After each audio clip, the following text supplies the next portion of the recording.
Charles Bronson was not born into fame, comfort, or privilege, and nothing about his early life suggested that he would one day become one of the most recognizable faces in cinema history.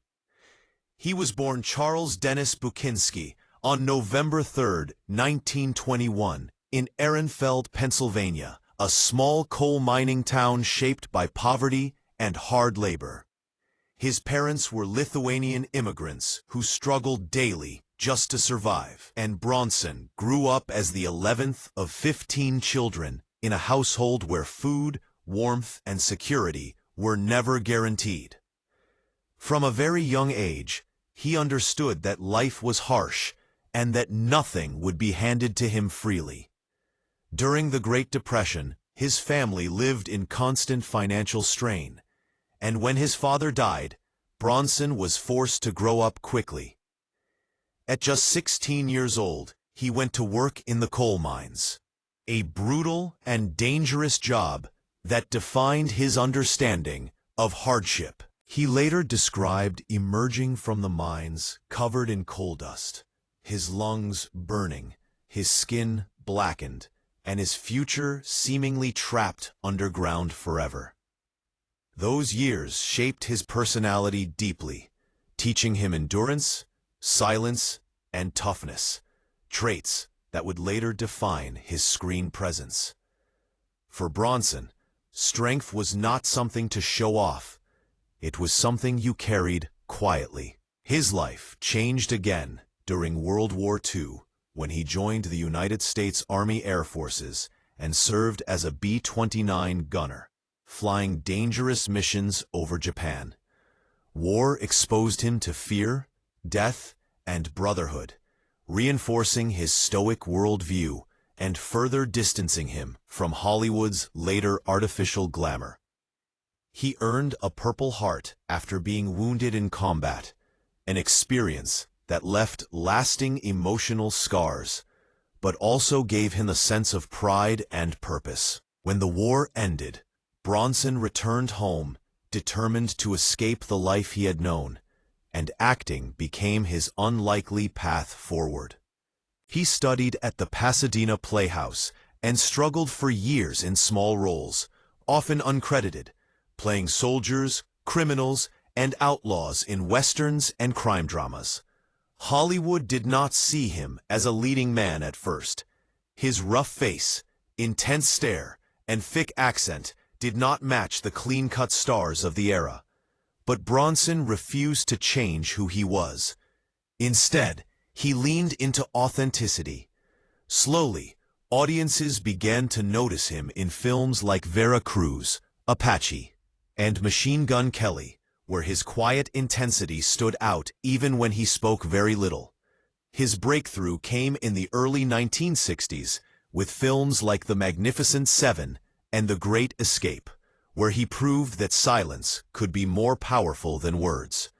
European audiences embraced him even more strongly, especially in Italy and France, where filmmakers valued his raw presence.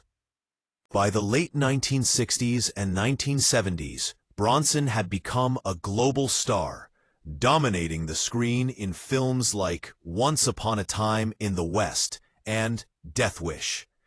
In Death Wish, he played a grieving man turned vigilante, reflecting public fears about crime and justice, and the film turned him into a cultural icon. He became one of the highest-paid actors of the decade, admired for his toughness and criticized for the same reason. Yet Bronson never forgot where he came from. Fame did not erase the memory of poverty, disrespect, or struggle. He valued loyalty, honesty, and hard work above all else, and these values extended into his personal life. He married Harriet Tendler long before success arrived, and together they endured years of financial struggle and uncertainty while raising 2 children. Later, he found deep love and partnership with actress Jill Ireland, who became both his wife and creative partner. Their marriage was built on devotion, shared ambition, and mutual respect, and her long battle with breast cancer revealed a gentle and deeply caring side of Bronson that few outsiders ever saw. Her death in 1990 devastated him and marked the emotional turning point of his life. Though he later remarried, the loss stayed with him. Through every phase of his life, Bronson remained the same at his core, a man shaped by hardship, deeply sensitive to disrespect, and unwilling to tolerate arrogance or cruelty from others. In Hollywood, rivalries are often exaggerated or forgotten with time. But the tension between Charles Bronson and Richard Boone was different. It was deeply personal, lasting, and rooted in wounds that never healed. Bronson was not a man who enjoyed conflict, nor was he known for speaking badly about others in public. In fact, he was famously private and reserved. But Richard Boone was the rare exception. According to those close to Bronson, Boone was the one person he never forgave, and the reason lay in humiliation, class conflict, and wounded pride. The two men crossed paths during the early days of television westerns, a time when both were climbing the ladder of success. Boone had already found recognition and carried himself with confidence. But to Bronson, that confidence came across as arrogance. Boone was educated, articulate, and proud of his intellectual background, often reminding others of his theatrical training and cultural knowledge. To Bronson, who had grown up in coal mines and war zones, this behavior felt insulting rather than impressive. He believed Boone looked down on people who came from working-class backgrounds and treated fellow actors as lesser beings. Bronson later recalled feeling as though Boone acted like he owned every room he entered, dismissing others with sarcasm and superiority. According to Bronson, Boone mocked his rough appearance, questioned his intelligence, and made cutting remarks about his background. These were not harmless jokes to Bronson.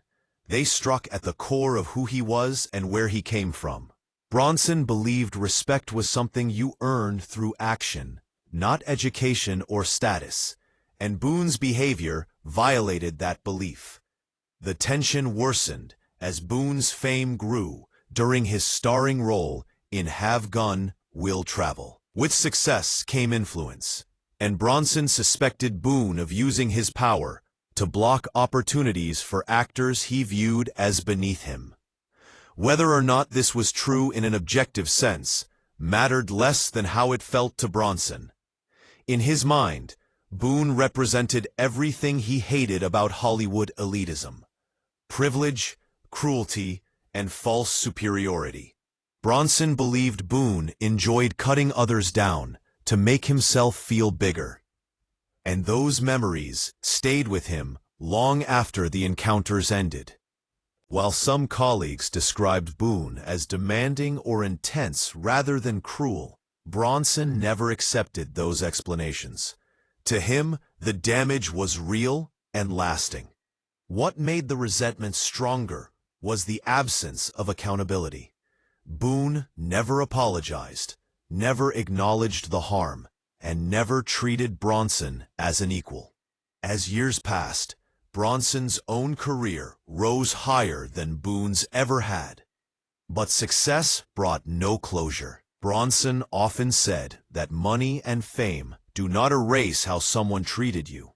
They only remind you that you survived it. Even decades later, he spoke of Boone with bitterness, making it clear that time had not softened his feelings. Unlike many Hollywood feuds that fade into history, this one remained frozen, unchanged. Boone became a symbol in Bronson's mind, not just of one man, but of a system that rewarded arrogance and dismissed people who came from nothing. For Bronson, the hatred was not about jealousy or competition. It was about dignity. He had fought too hard, suffered too much, and worked too honestly to be looked down upon. Boone represented a kind of cruelty Bronson never forgot and never forgave. In the end, the feud said more about Bronson's values than about Boone himself. It revealed a man who remembered every slight, every insult, and every moment of disrespect, not out of weakness, but because those moments reminded him of where he came from and what he refused to become. In the final years of Charles Bronson's life, the strength that once defined him on screen slowly gave way to the quiet and painful realities of aging and illness. After decades of playing unbreakable men, Bronson faced a battle he could not fight with fists or silence. He was diagnosed with Alzheimer's disease, a condition that gradually stole his memories, independence, and sense of self. For a man who valued control and dignity, this loss was devastating. Friends and family watched as the powerful presence audiences had admired faded into confusion and withdrawal. His physical health also declined, and in 1998, he underwent hip replacement surgery, a clear sign that time was finally catching up with him. As his condition worsened, Bronson retreated from public life, spending his remaining years away from the spotlight. Yet even as illness dimmed his final days, it could not erase the impact of his life or career. On August 30th, 2003, Charles Bronson passed away at Cedars-Sinai Medical Center, leaving behind a legacy built on authenticity, resilience, and quiet strength. He was more than a tough guy actor. He was a symbol of survival, a man who carried the weight of poverty, war, love, loss, and resentment without ever pretending to be something he was not. His hatred for Richard Boone, while harsh, revealed something deeply human about him. It showed that even the strongest people carry wounds that never fully heal, and that respect, once denied, can leave scars that last a lifetime. Bronson never sought revenge, never demanded apologies, and never tried to rewrite history. He simply remembered. In remembering, he stayed true to himself. Richard Boone remained in his mind as a reminder of the arrogance he despised and the class divide he spent his life overcoming.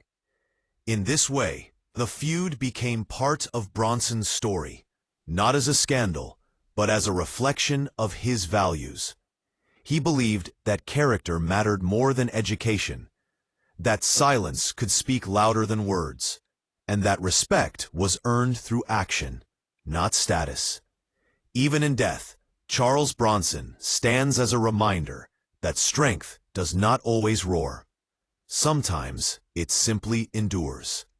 His legacy lives on in the films that made him unforgettable, in the quiet dignity he carried through hardship, and in the unwavering belief that no one, no matter how successful or educated, has the right to look down on another human being.